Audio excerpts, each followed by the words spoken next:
Hi, and welcome to Smart College Visits Campus Chat Live. Today we're going to be chatting about reinventing the gap year. It's a topic we started writing about a month ago, and it seems like it's become a pretty popular topic now that we're getting close to tomorrow being one of the decision days that colleges have, and students and parents are struggling with this decision about, should I let my kid go to college this fall or should we wait? And what do we do if we wait? So we've got some ideas to share. We want to hear your comments. Please join in, post in the comments section, and share with your friends, and let's engage in this conversation. Hiya. Hi. So I'm going to jump in. Hi, everyone. I'm Kylie again. Please, if you have questions or comments, please put them in the box below while we're live, and we will try to answer them on the fly. But yeah, the gap year question. If you do any type of Googling right now about what is a gap year or should I take a gap year, it's a different thing than taking a leave of absence. And so a gap year is you have accepted a university, they have accepted you, and then you tell them you're basically going to press pause on matriculating as a student at that university in order to get a little older, get a little wiser, do some volunteering, or you might have personal reasons. And during the situation that we're going through right now, personal reasons may be just being unsure of what is going to happen in the fall. That is completely a valid situation.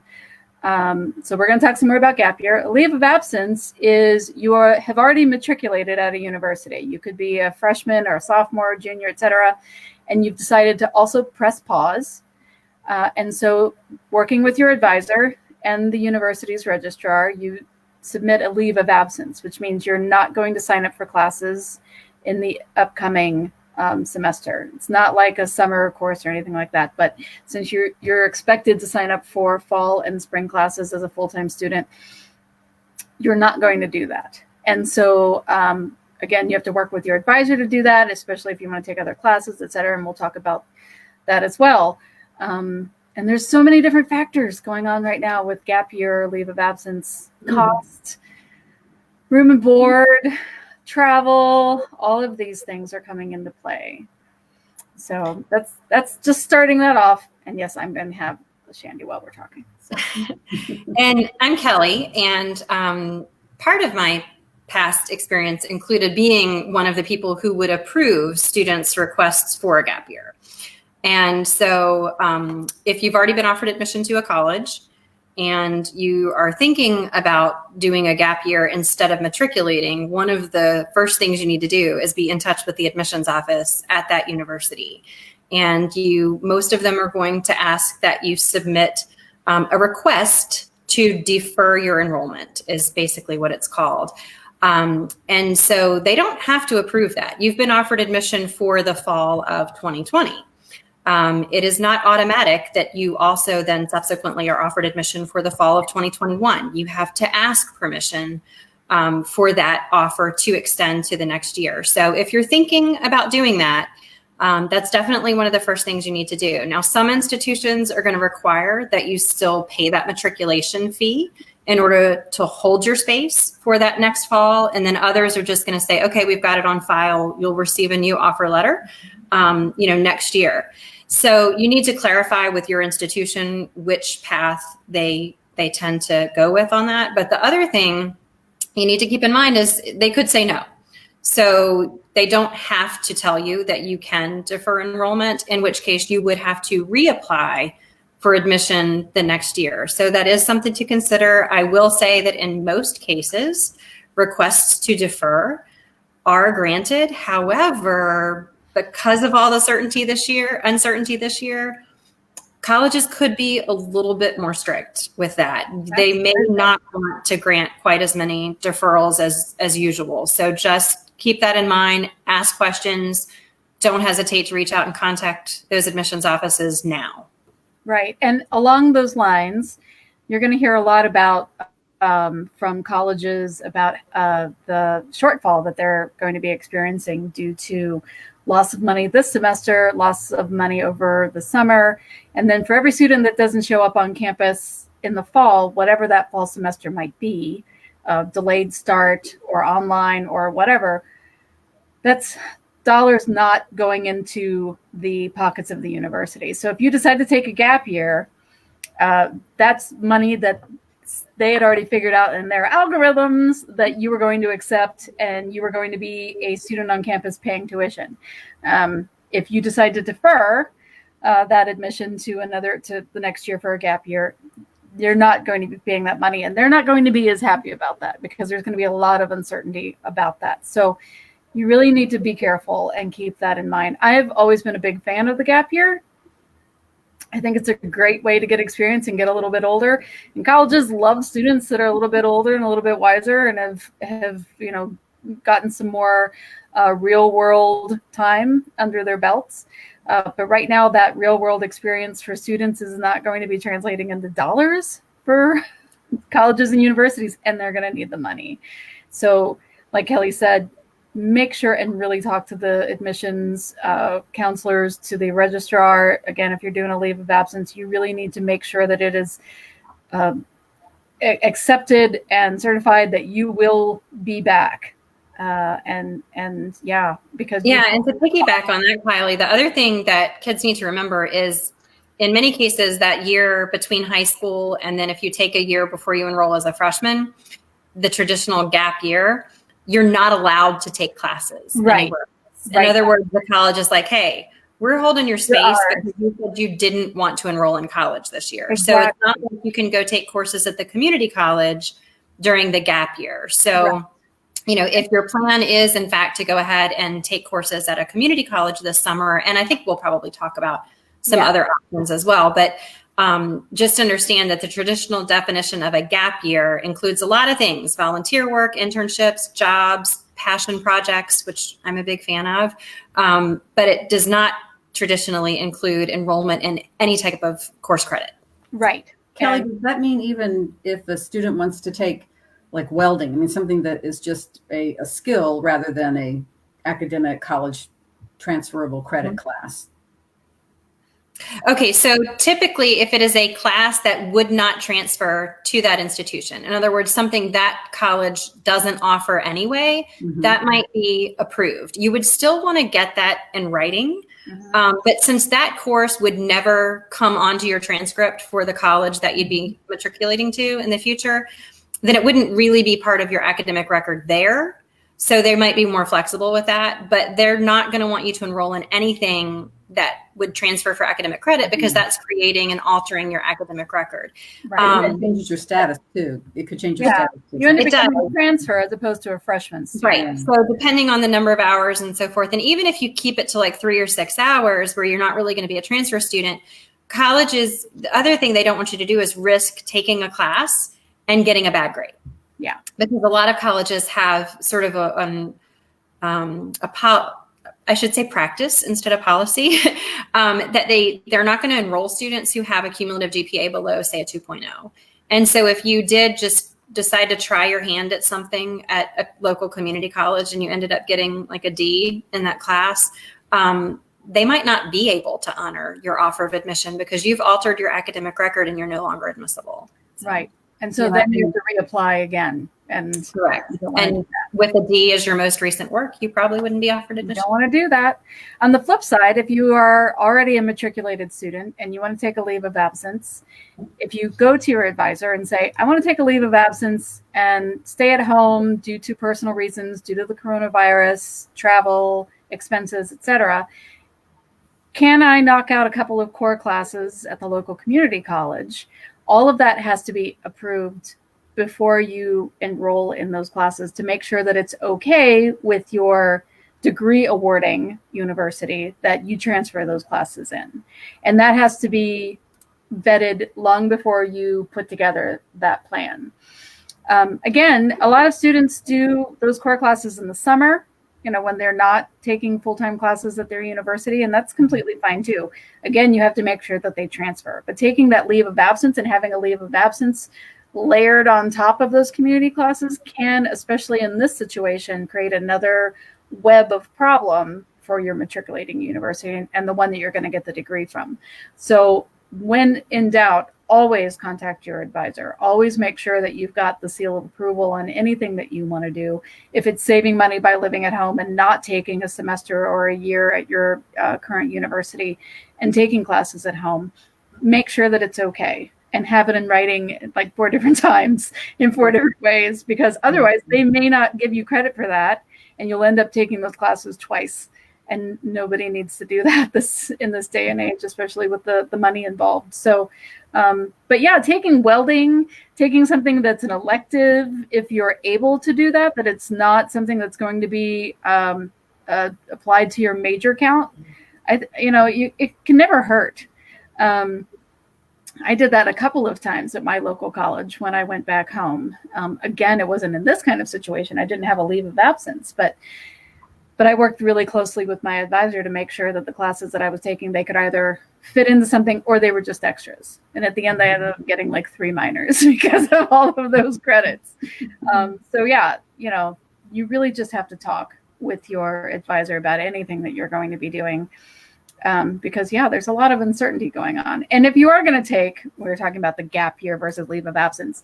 So if you do a gap year, they almost expect you to do something like Kelly was saying, like a passion project or something worthwhile other than I couldn't go back to school because of coronavirus. And so I'm playing Fortnite or I'm, doing something else. So what are you going to do to fill that time, especially during a lockdown situation? There are still ways right now to volunteer safely, and volunteering safely during this time. Kelly Q has actually sort of done some legwork on what you can do in your local hometowns to figure out what you can do to fill that time. Even if you're not leaving the house, there are ways to volunteer without leaving the house or leaving the house safely and maybe not leaving your car. Yeah, since traditionally the gap year often meant that you were going to travel, as we said earlier, maybe even travel abroad, or maybe go with your church or some other organization that was doing a big project somewhere. This is a totally different time. But I think that because of the focus on staying at home has been so intense for us these last 6 weeks, that it makes sense to focus on that. Can you create a gap year in your own community? And I think you can. I think that every community has access to nonprofit organizations that are helping people in their own community. And certainly the United Way has chapters in every county and every community. And they're kind of like a warehouse of all these other nonprofit organizations within your community. So they're a great place to start. I also think the Chamber of Commerce is a fabulous resource, and because they are also not only connected to businesses that are the regular for-profit businesses, but also all of the nonprofit organizations in the community as well. And some chapters, certainly ours has this service where they have worked with businesses to match high school students to businesses for internship opportunities. And I think any community, any chamber of commerce that would tweak that a little bit to help work with the businesses to create these gap year opportunities that you were using for internship or skill building or just helping in your own community, I think would be a pretty awesome thing for the chambers to focus on.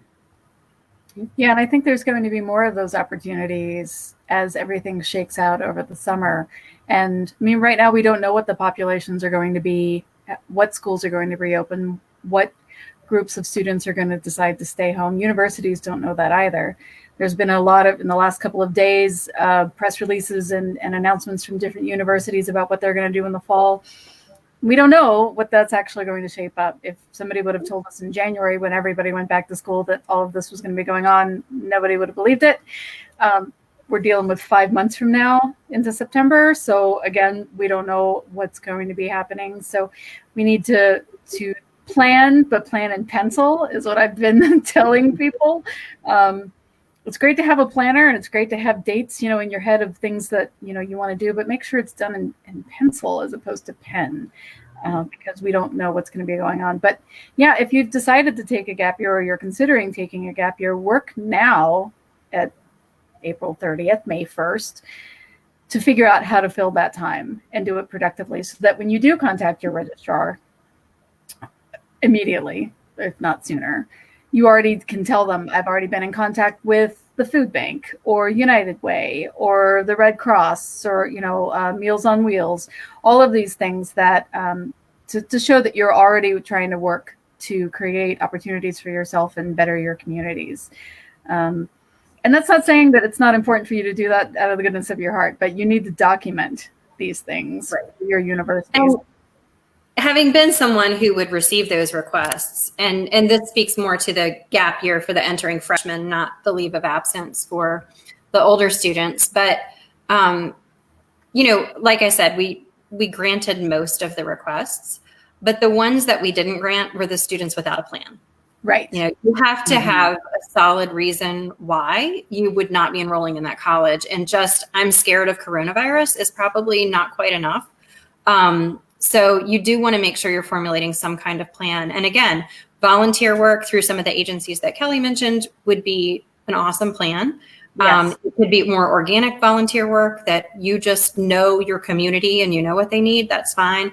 And something I mentioned before, sort of like a passion project. It might not be volunteer work or might not help others, but that's fine too. It doesn't have to be that type of volunteer work. What we like to see too are students who say, look, I am passionate about X, Y, or Z subject area, and I want to spend this year really, immersing myself in the study of this particular thing. And whether that's some type of, I'm just going to use my son as an example, who's not nearly old enough to go to college, but he's used this time to build an airplane, a model airplane, from scratch. And he's learning to fly it. He's researching what kind of certifications he needs. There are online courses he can do. There's a test he can take online. Those type of things, of course, at a more developed level. He's only a middle schooler, but something like that is fine too. But they want to see that you're going to be doing something for your mind as well in that year in between high school enrollment and college enrollment. And again, just to go back to what I said before, act sooner rather than later, this year especially.